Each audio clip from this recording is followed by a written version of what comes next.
orang. Selama Januari hingga Februari 2015, penegakan hukum Kecelakaan lalu lintas di Bali menjadi salah satu ancaman nyata yang cukup memprihatinkan saat ini. Khusus di Kota Denpasar, berdasarkan data dari Unit Laka Lantas Polresta Denpasar tahun 2014, kasus kecelakaan mencapai total 348 kasus dan 109 orang meninggal dunia.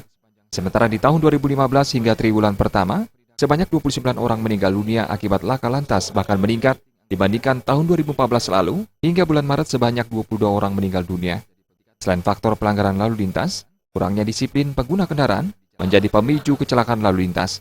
Hal ini juga karena kurangnya peran orang tua mendidik anak-anaknya, di mana saat ini banyak remaja di bawah umur yang belum memiliki SIM justru sudah menggunakan kendaraan di jalan umum.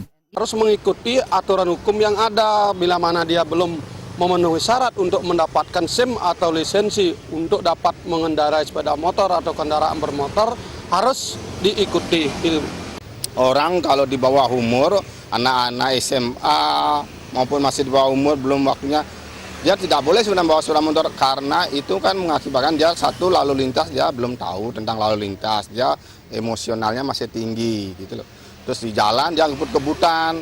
Nah, kalau sudah seperti itu, yang salah siapa, yang benar siapa, itu juga banyak di masyarakat pertanyaan seperti itu.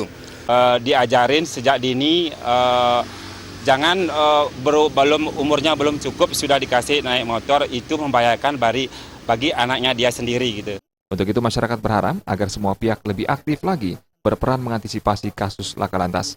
Seperti peran orang tua memberikan pemahaman kepada anak sejak dini untuk tidak menggunakan kendaraan dan tidak kebut-kebutan di jalan.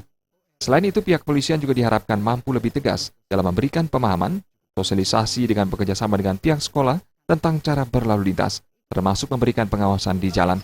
Pera Widya dan Juliana, Bali TV.